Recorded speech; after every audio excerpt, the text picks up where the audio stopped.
गलती से सरकार बन गई।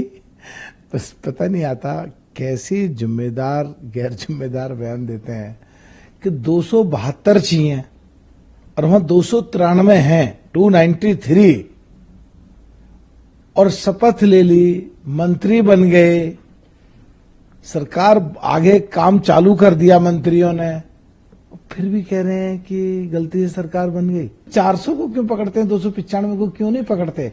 देश के सामने ऐसी क्यों पेश करते हैं कि 400 की जगह 293 आए हैं? अरे तुम ये क्यों नहीं कहते तुम्हारे 295 की जगह 234 आए हैं, तुम्हारे भी बहुत कम आए हैं। नमस्कार, बहुत स्वागत है आपका। आप देख रहे हैं द न्यूज, आपके साथ मैं सृष्टि मिश्रा। महाराष्ट्र में एक नया घमासान ठाकरे ब्रदर्स में तो है, लेकिन एक नया घमासान ये है कि कौन होगा विधानसभा में सीएम फेस। दर्शकों, मुख्यमंत्री के पद को लेकर, उम्मीदवार को लेकर एक नई राग यहां पर महाविकास अघाड़ी के भीतर छिड़ी हुई है और ऐसा लग रहा है कि विधानसभा चुनाव के पहले ये जो पार्टी है, ये जो गठबंधन है, वो टूट जाएगी। मैं ऐसा इसलिए कह रही हूं क्योंकि लगातार उद्धव ठाकरे इस बात को लेकर एक नए नए बयान देते नजर आ रहे हैं। देखिए, पहले तो इन्होंने दबाव बनाया कि भैया सीएम फेस मुझे बनाओ।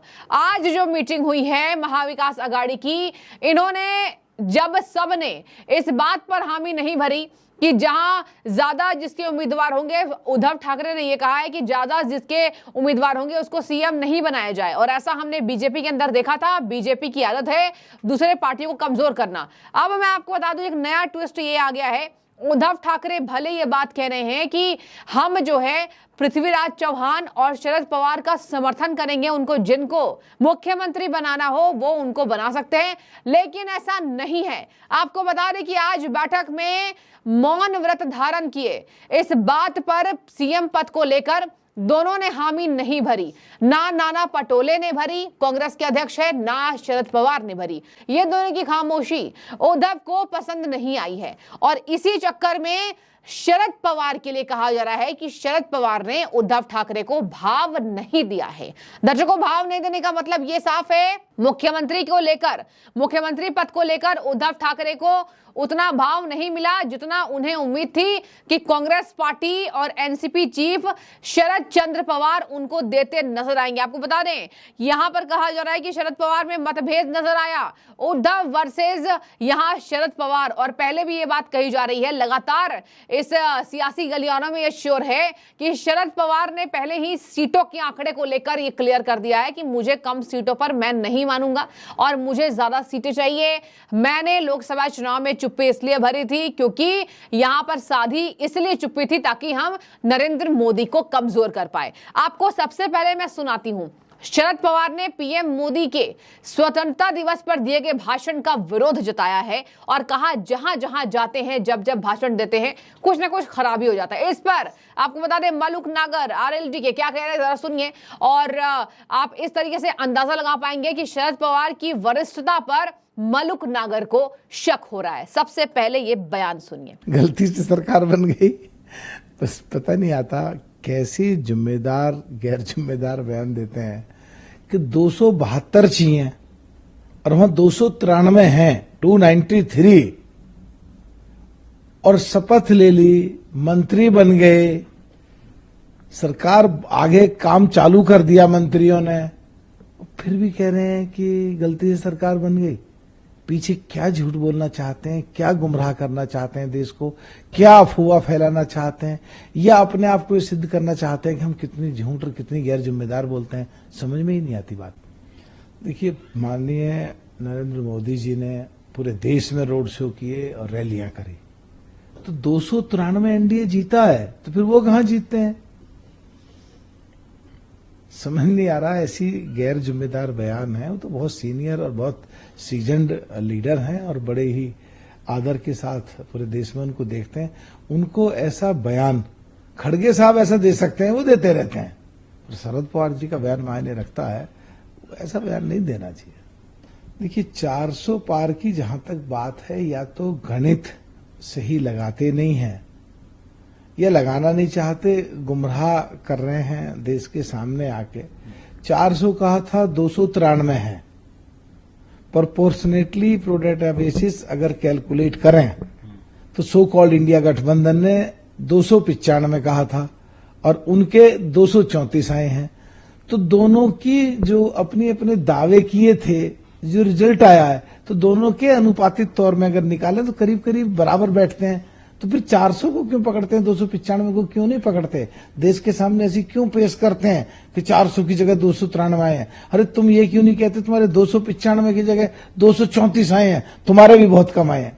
सुन लिया आपने, मलूक नागर साफ कह रहे हैं कि भैया सीटें किसकी ज्यादा आई, लोकसभा चुनावों में सीटें किसकी ज्यादा आई हैं और किस तरीके से हम ये बयान दे रहे हैं। शरद पवार एक सीनियर लीडर है, उनको ये शोभा नहीं देता है जो वो प्रधानमंत्री के लिए ये बयान देते नजर आ रहे हैं। दर्शकों, आपको बता रहे, राज ठाकरे से लड़ाई, अब सीएम फेस को लेकर लड़ाई, और ये बात, ये जो लड़ाई है ये दूर तक जाएगी। चुनावों में बहुत ज्यादा इन लोगों को दिक्कत होने वाली है क्योंकि बीजेपी का एक अलग रास्ता है। साफ कह दिया सुप्रिया सुले ने, अजित पवार पर निशाना साधा।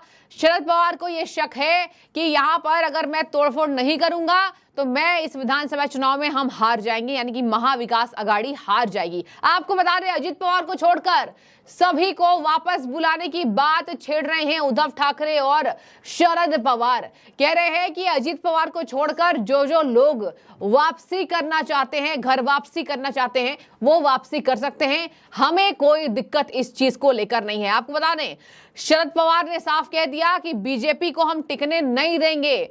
उद्धव ठाकरे को जब दोनों से भाव नहीं मिला कि ज्यादा जिसके चेहरे हैं वो सीएम पद पर होगा, ऐसा कुछ नहीं कहा जा सकता है। उद्धव ठाकरे को यह डर है कि उनसे ज्यादा सीटें या पता शरद पवार किया जाए या फिर कांग्रेस किया जाए। आपको बता दें, इन्हीं सब बातों के मद्देनजर यहां पर उद्धव ठाकरे ने नाना पटोले से कहा, बताइए मुख्यमंत्री पद पर कौन होगा? तो देखिए, राहुल गांधी को भी एक धोखा है। दर्शकों, राहुल गांधी को भी उद्धव ठाकरे धोखा देने वाले हैं। ये वो उद्धव ठाकरे हैं जिनके परिवार का वर्चस्व है, महाराष्ट्र को नहीं छोड़ेंगे, कांग्रेस के बोलने पर बिल्कुल नहीं, और ना शरद पवार के। और यहां पर कहा जा रहा है कि उद्धव ठाकरे अपने सीएम पद को लेकर पीछे नहीं हटेंगे तो टूट जाएगी महाविकास अघाड़ी। आपको बता दें, अघाड़ी के सभी नेता बैठकर इस पर फैसला करने वाले हैं। शरद पवार ने एक अलग इशारा दे दिया, अभी पहले मिलकर चुनाव लड़िए, सीएम पद को लेकर बहस मत कीजिए। फिर क्या था, इस पर नाना पटोले भी चुप्पी साध गए। उद्धव ठाकरे ने कहा कि यहां पर उन्होंने सोचा कि जब दोनों चुप्पी साध रहे हैं, जब दोनों मौन रख रहे हैं, तो कहीं ना कहीं मेरी दाल नहीं गली, तो बाहर आकर बयान दे रहे हैं, मुझे कोई मतलब नहीं है। शरद पवार और पृथ्वीराज चौहान जो तय करेंगे कि सीएम पद कौन होगा तो मैं तैयार हूं। यानी कि बैकफुट पर आए उद्धव ठाकरे, राज ठाकरे से नहीं जीत पा रहे हैं, ना कांग्रेस से ना शरद पवार से। तो फिर क्या होगा? यही होगा जो मंजूर खुदा होगा, यानी कि शरद पवार जो कहेंगे वो होगा। शरद पवार ने साफ कह दिया है कि सीटों को लेकर हम पीछे नहीं हटेंगे, ये उद्धव को चेतावनी है। आपको बता दें, संजय राउत एक ऐसा सियासी घमासान नहीं होता दर्शकों जिसमें वो अपने बयानबाजी तेज नहीं करते हैं। शरद पवार के लिए संजय राउत ने भी कह दिया कि यहां पर जो पार्टी बेहतर प्रदर्शन करेगी उस हिसाब से हम तय करेंगे, लेकिन यहां पर महाविकास अघाड़ी में टूट है। और इधर आ जाइए, यहां देवेंद्र फडणवीस, एकनाथ शिंदे, इन लोगों में कोई मतभेद नहीं है। आज एक और बात मैं आपको बताती चलूं लास्ट में, उद्धव ठाकरे ने कहा है कि चुनाव आयोग जो तय कर रहा है, जिस जम्मू कश्मीर में ऐलान होने वाला है दोपहर 3 बजे, और आपको बता दें कि यहां पर चुनाव आयोग के लिए उन्होंने कहा महाराष्ट्र के भी तारीख आप बता दें, यहां हम तैयार हैं कि महाराष्ट्र में जो यहां पर तारीखों का ऐलान होने वाला है, महाराष्ट्र में जो बातें होने वाली है, और यहां पर तारीखों का ऐलान जल्द हो जाए, मैं भी तैयार हूं इस पद के लिए। यानी कि महाराष्ट्र में जो घमासान मचा हुआ है, बीजेपी को हराना एकमात्र लक्ष्य है। बीजेपी, यहां प्रधानमंत्री नरेंद्र मोदी लगातार तानाशाही कर रहे हैं और महाराष्ट्र की जनता से हम इनको निकाल लेंगे। अंतिम बात मैं आपको बता दूं, वक्फ बोर्ड पर भी बड़ी चुनौती देगा, कह रहे हैं किसी को भी वक्फ की संपत्ति को महाराष्ट्र में हथियाने नहीं देंगे। यानी तुष्टीकरण की राजनीति खुलकर करते नजर आ रहे हैं। आपकी क्या राय है?